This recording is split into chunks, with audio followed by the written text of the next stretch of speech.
দুর্নীতি এবং নিগম বাণিজ্য কোন পর্যায়ে পৌঁছালে সরকারি নির্মাণ কাজের এমন হাল হয়, সেটা আবারও প্রকাশ্যে এলো আমবাসা মহকুমাধীন উপনগর রাস্তার সংস্কার কাজে। বিভিন্ন মহল থেকে এমনই অভিযোগ উঠেছে। দীর্ঘ বছর পর আমবাসা উপনগর রাস্তার মেরামতি করছে মহকুমার পূর্ত দপ্তর। দরপত্র আহ্বান করে জনৈক ঠিকাদারকে তুলে দেওয়া হয় প্রায় 3 কিলোমিটার রাস্তার সংস্কার করার জন্য। কেমন সংস্কার করা হয়েছে তা চোখের সামনেই স্পষ্ট। পূর্ত দপ্তরের নজরদারিতে এই কাজের নমুনা দেখে ক্ষোভে ফেটে পড়েছে গ্রামবাসী। বন্ধ করে দেওয়া হয়েছে কাজ। খবর পেয়ে ছুটে যান মহকুমার পূর্ত দপ্তরের আধিকারিকরা।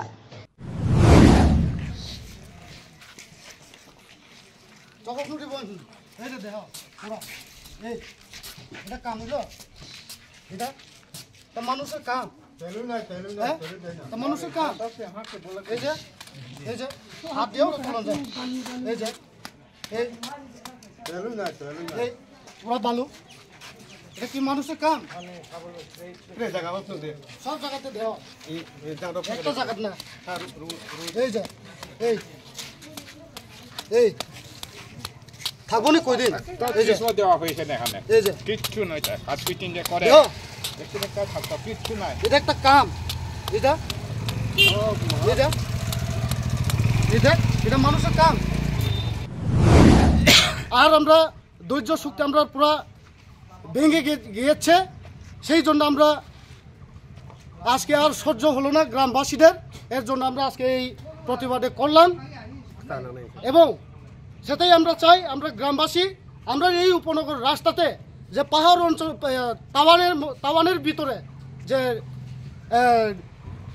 রিকারপেটিং করতে পারে, তে আমাদের গ্রাম অঞ্চলের মধ্যে কেন রিকারপেটিং করতে পারে না, সেটাই আমাদের গ্রামবাসীর বক্তব্য, আমাদের গ্রামবাসীর চাহিদা।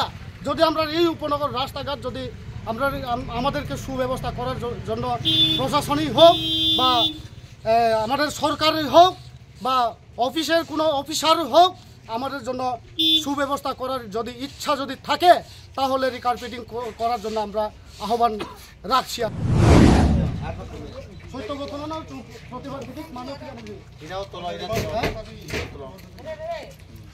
এটা আমাদের ভবিষ্যতের রাস্তা। এই যে এই যে এই যে রাস্তা এই যে তার রাস্তা নেই, এটা রাস্তা, এটা কি রাস্তা?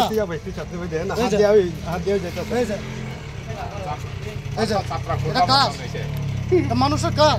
হ্যাঁ, এটা একটা কাজ।